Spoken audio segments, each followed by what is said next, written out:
In my decades working as a psychiatrist in British public hospitals and prisons, I witnessed something that would have seemed impossible to well-intentioned social reformers: the systematic destruction of human aspiration through policies designed to promote human welfare. The most profound tragedy isn't that the welfare state fails to eliminate poverty, it's that it eliminates the psychological conditions necessary for people to escape poverty themselves. What I observed wasn't theoretical speculation but measurable psychological damage, the transformation of temporary misfortune into permanent dependency, of individual agency into learned helplessness, of hope into resignation. The welfare state doesn't merely fail to solve social problems, it creates new categories of human suffering that didn't exist before.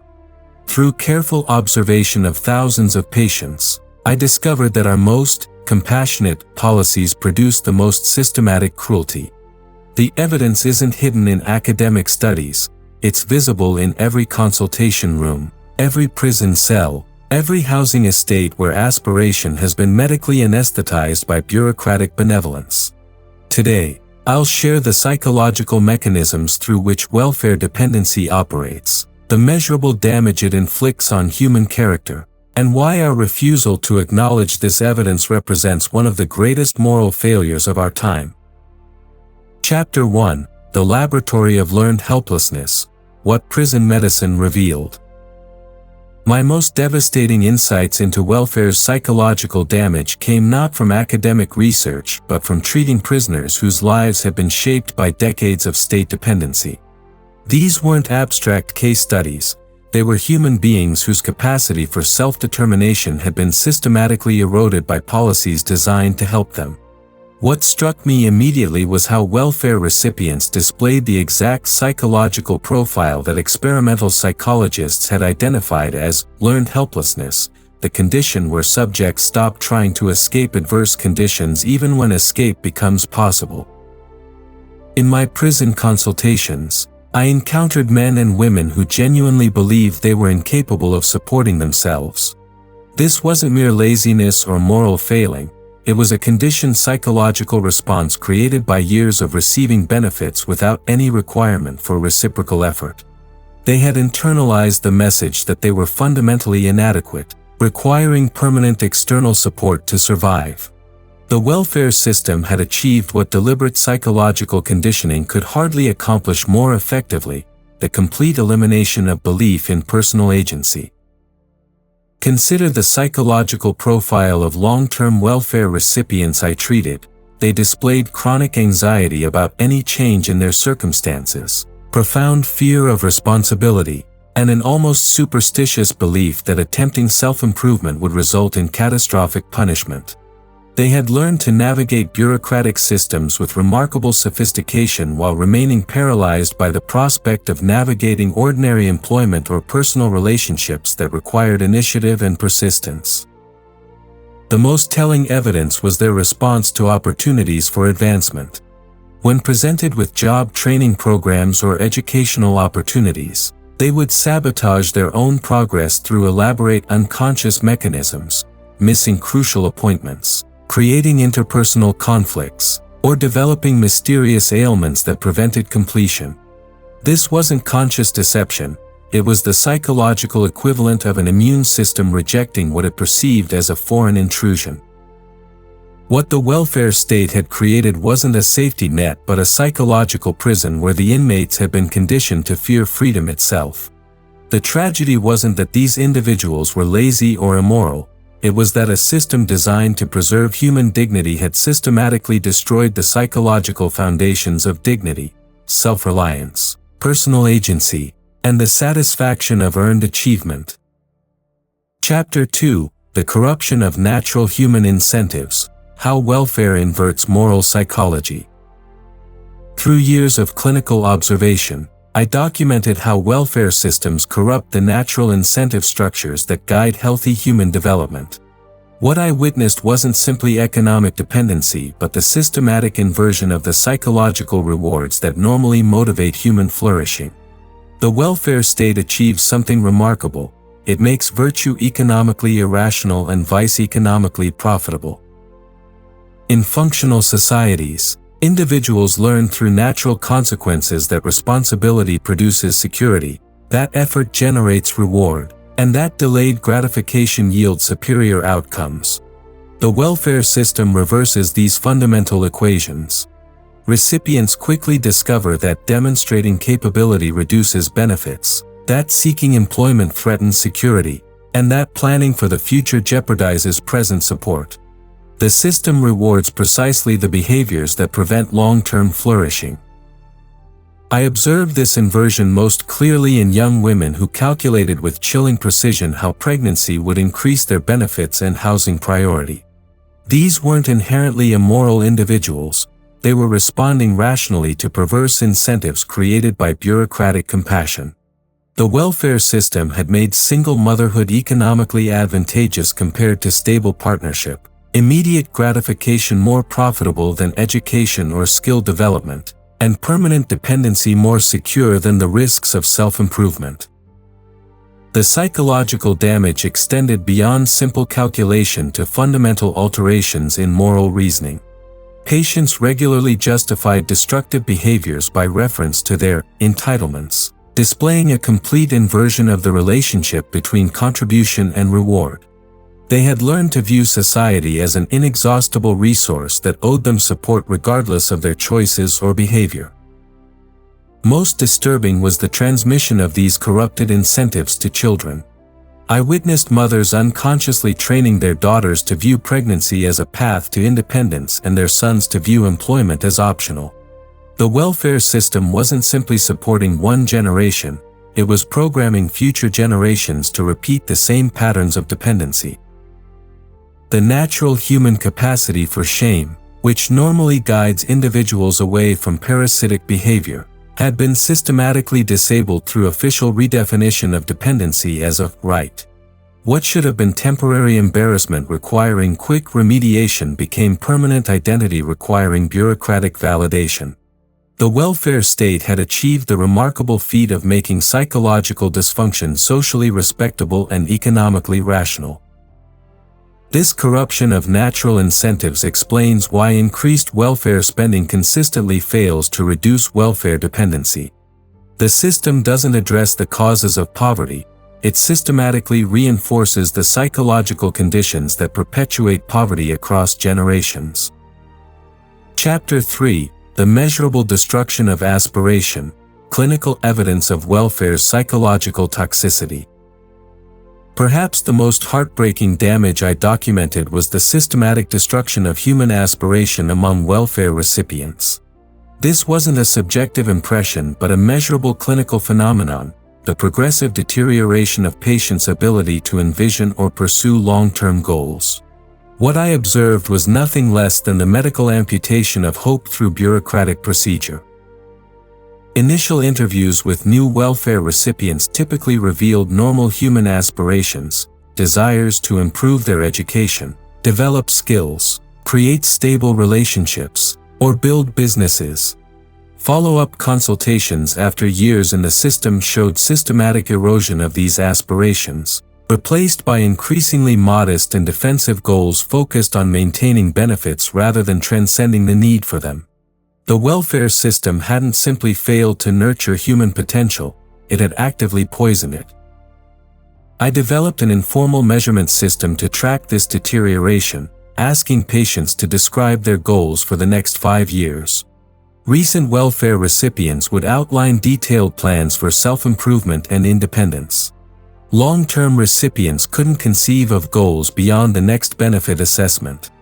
They had learned to think exclusively in bureaucratic time frames, losing the capacity for the extended planning that enables human achievement. The most damaging aspect was the systematic punishment of aspiration within the welfare system itself. Patients who attempted to improve their circumstances through education or part-time work discovered Byzantine regulations that penalized progress.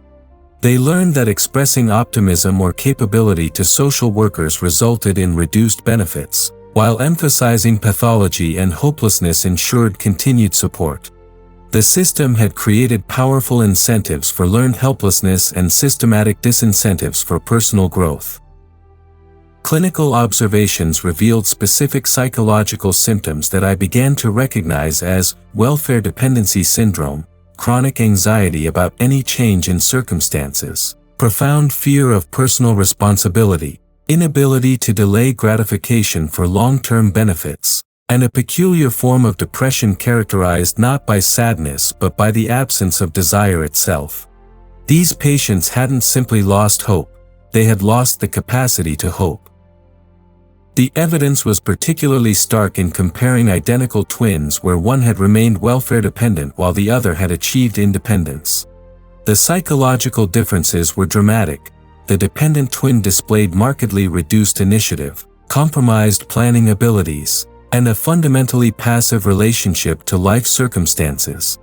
The welfare system had produced measurable cognitive and emotional damage that persisted even when circumstances changed. Most tragically, I observed how welfare recipients unconsciously sabotaged their children's aspirations to prevent the psychological anxiety that would result from their children surpassing them. The system hadn't simply created individual dependency, it had created intergenerational transmission of psychological limitation as a form of family solidarity.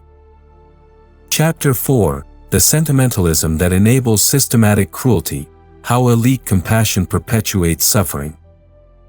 The most maddening aspect of documenting welfare's psychological damage was confronting the sentimental resistance of policymakers who preferred comfortable allusions to uncomfortable evidence. I discovered that the educated classes who designed and defended welfare systems displayed a peculiar form of moral blindness. They confused their own emotional satisfaction with actual benefit to recipients. Their compassion had become a form of psychological luxury purchased with other people's lives.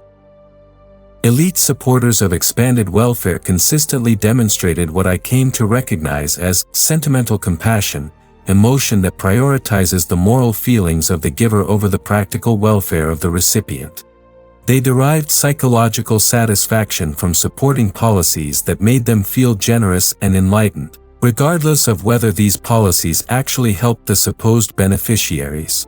When confronted with evidence of welfare's destructive effects, they responded with indignation rather than curiosity, as if questioning their methods constituted questioning their motives. This sentimental compassion operated through several psychological mechanisms that I observed repeatedly in educated professionals. First, they confused intention with outcome, assuming that policies designed to help must necessarily help regardless of evidence to the contrary. Second, they treated welfare recipients as categories rather than individuals, unable to acknowledge the psychological complexity that makes human beings responsive to incentives and consequences. Third, they displayed profound condescension disguised as concern, assuming that poor people were incapable of the moral agency that the educated classes took for granted in themselves.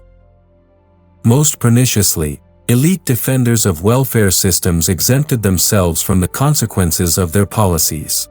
They lived in areas unaffected by welfare dependency, sent their children to schools insulated from welfare culture, and maintained social circles where welfare recipients appeared only as abstract objects of concern rather than complex human beings whose lives were shaped by policy decisions. Their compassion was cost-free sentimentalism that allowed them to feel virtuous while remaining safely distant from the actual effects of their virtue. I witnessed this dynamic repeatedly in medical and social work conferences where professionals discussed welfare recipients with the detached benevolence typically reserved for exotic wildlife. They spoke of providing support and meeting needs without any recognition that human beings require challenge, responsibility, and the dignity of earned achievement to maintain psychological health. Their professional training had taught them to treat symptoms while remaining systematically blind to causes. The tragic irony was that these well-intentioned professionals were perpetuating exactly the kind of systematic oppression they believed themselves to be fighting. By removing expectations of personal responsibility and self-improvement from welfare recipients, they were treating poor people as fundamentally different from themselves, as beings who didn't require agency, challenge, or the satisfaction of achievement to maintain their humanity. This wasn't compassion but a sophisticated form of psychological apartheid that maintained class distinctions while providing moral satisfaction to the privileged. Chapter 5: The Language of Therapeutic Deception: How Professional Vocabulary Obscures Welfare Damage. One of the most insidious aspects of welfare's psychological damage was how professional language had been corrupted to prevent honest diagnosis of the problem. Throughout my medical career, I watched as clear, descriptive terminology was systematically replaced with euphemisms designed to obscure rather than illuminate the effects of welfare dependency. This wasn't accidental evolution but deliberate linguistic manipulation that served the psychological needs of welfare professionals while abandoning their supposed clients. The transformation was remarkable in its consistency across institutions. Dependency became support needs. Irresponsibility became different life choices. Parasitism became alternative economic participation. Moral deterioration became diverse value systems. Each euphemism served to prevent recognition of destructive patterns while allowing professionals to feel enlightened rather than complicit in ongoing damage. I observed how this linguistic corruption operated in clinical settings where honest diagnosis became professionally dangerous. Describing a patient's behavior as irresponsible could result in accusations of judgmental attitudes, while describing the same behavior as reflecting different priorities demonstrated proper therapeutic sensitivity. The vocabulary had been designed to prevent exactly the kind of moral clarity that effective treatment requires. Most damaging was the systematic elimination of language that acknowledged human agency and moral responsibility. Welfare recipients were consistently described in passive voice. They experienced poverty, rather than making choices that produced poverty. They encountered barriers, rather than failing to overcome surmountable obstacles. They struggled with addiction, rather than choosing to continue self-destructive behavior. This linguistic passivity reinforced the learned helplessness that welfare systems had already created. The professional classes developed an elaborate vocabulary for discussing welfare recipients that allowed them to feel compassionate while avoiding any recognition of their own role in perpetuating the problems they claimed to solve. They spoke of structural inequality and systemic barriers, without acknowledging that the welfare system itself had become the primary structural barrier preventing poor people from developing the psychological resources necessary for independence. I noticed that welfare professionals used entirely different vocabulary when discussing their own lives and choices. They spoke of taking responsibility, making sacrifices, developing skills, and planning for the future, exactly the language they avoided when discussing their clients. This linguistic apartheid revealed the profound condescension that underlay their apparent compassion. They assumed that poor people were fundamentally different beings who didn't require the agency and responsibility that the professional classes considered essential for their own flourishing. The most telling evidence was how these professionals responded when their own children displayed the behaviors they excused in welfare recipients. Suddenly, clear language about responsibility, consequences, and character development replaced the therapeutic euphemisms they used professionally. They intuitively understood that their own children required exactly the expectations and standards they systematically withheld from the poor. Chapter 6: The Objective Reality Behind Relativist Pretense: Why Moral Standards Are Practical Necessities. The most intellectually dishonest aspect of welfare advocacy was the selective application of moral relativism that exempted destructive behaviors from legitimate criticism while maintaining rigid standards in areas that affected the comfortable classes. Through clinical observation, I documented how supposedly tolerant relativism became a tool for perpetuating exactly the class distinctions it claimed to challenge. Professional advocates of welfare expansion consistently argued that traditional moral standards were culturally imposed rather than practically necessary, that judgments about responsibility and self-discipline reflected prejudice rather than wisdom. Yet these same individuals applied rigorous standards to their own lives and expressed genuine shock when their children or colleagues violated basic expectations about honesty, reliability, or self-control. Their relativism was strategic rather than principled, a tool for avoiding uncomfortable conclusions about welfare's effects. I observed this contradiction most clearly in family court cases where social workers simultaneously argued that traditional family structures were culturally relative while expressing deep concern about children's welfare in unstable households.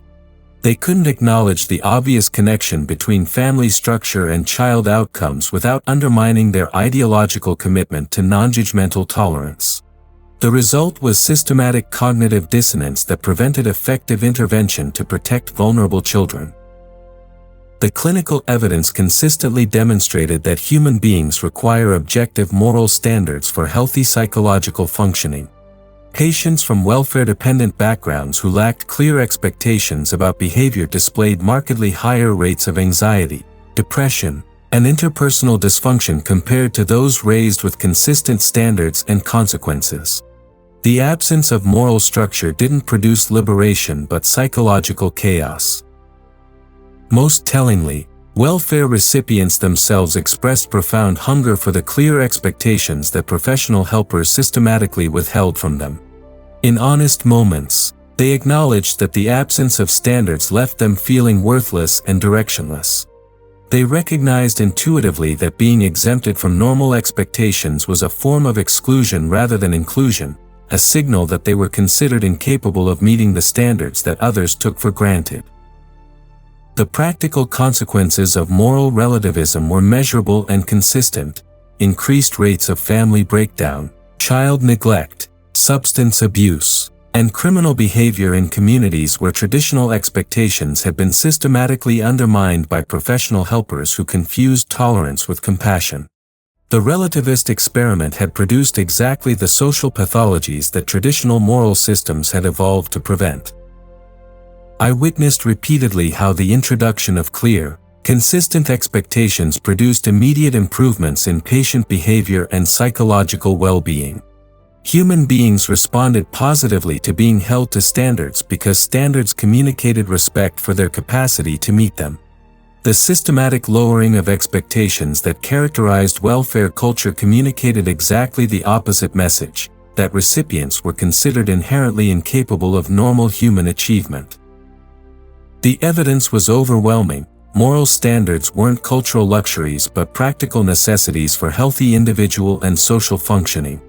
The professional classes who advocated relativism for others while maintaining rigorous standards for themselves had created a system of psychological apartheid that perpetuated exactly the class distinctions they claimed to oppose.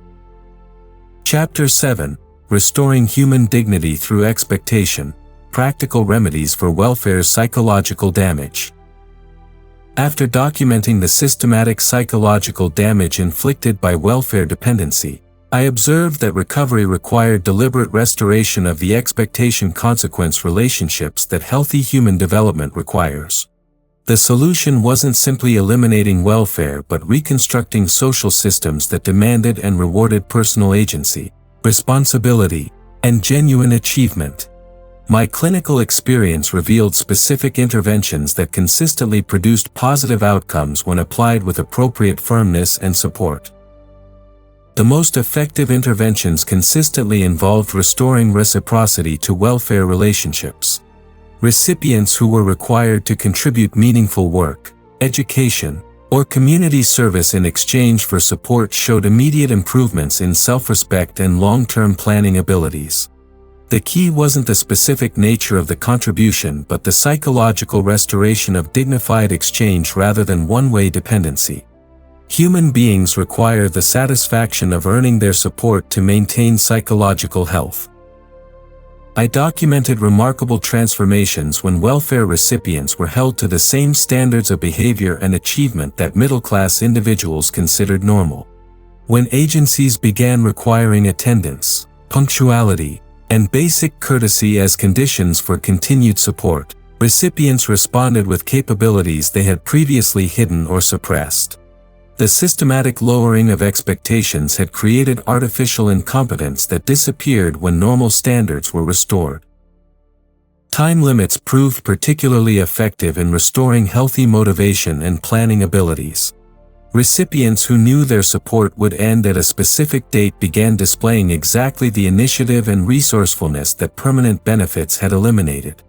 The psychological security of permanent dependency had paradoxically created profound anxiety and helplessness, while the challenge of approaching independence restored natural problem-solving abilities.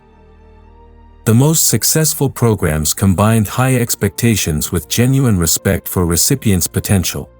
Staff members who treated welfare recipients as temporarily struggling but fundamentally capable adults produced dramatically better outcomes than those who adopted the condescending therapeutic approach that had become standard in social services.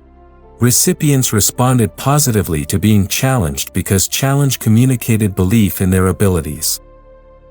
Educational interventions proved most effective when they addressed the psychological rather than technical aspects of independence. Teaching basic principles of personal responsibility, delayed gratification, and cause and effect relationships produced more significant long-term improvements than job training programs that ignored the characterological damage created by welfare dependency. Recipients needed to relearn the fundamental psychological skills that the welfare system had systematically eroded. Community involvement was crucial for restoring the social connections that effective functioning requires. Recipients who were required to participate in community organizations, religious institutions, or neighborhood improvement projects showed marked improvements in social skills and personal confidence. The isolation that welfare systems typically produced was as psychologically damaging as the dependency itself. The evidence consistently showed that human dignity could only be restored through the restoration of genuine expectations and meaningful challenges. Recipients who were treated as capable of meeting normal standards of behavior and achievement gradually regained the psychological resources that welfare dependency had destroyed. The key was recognizing that what appeared to be compassionate support was actually systematic psychological oppression that could only be remedied through deliberate restoration of the demands that healthy human development requires.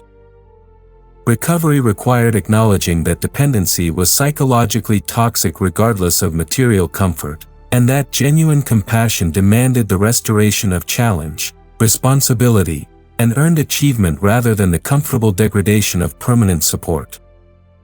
Conclusion. The evidence from decades of clinical observation is unambiguous. The welfare state systematically destroys the psychological foundations of human flourishing while providing moral satisfaction to those who design and implement it. What masquerades as compassion is actually sophisticated cruelty that perpetuates the very problems it claims to solve. The most tragic victims aren't those who suffer material poverty but those who have been medically anesthetized against the natural human drive toward independence and achievement. Recovery requires intellectual honesty about welfare's psychological toxicity and moral courage to restore the expectations and challenges that human dignity requires.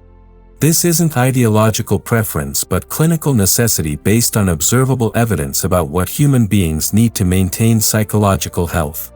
The comfortable classes who defend welfare expansion while protecting their own children from its effects must choose between their moral sentimentalism and genuine concern for those they claim to help. The path forward demands recognition that dependency is inherently destructive regardless of material comfort, that human beings require the satisfaction of earned achievement to maintain dignity, and that systematic lowering of expectations constitutes sophisticated oppression disguised as enlightened policy. True compassion requires the restoration of challenge, responsibility, and reciprocity rather than the comfortable degradation of permanent dependence. The choice is between continuing the systematic psychological damage documented in every welfare office and prison, or restoring the conditions that allow human beings to develop their natural capacities for independence, achievement, and genuine self-respect.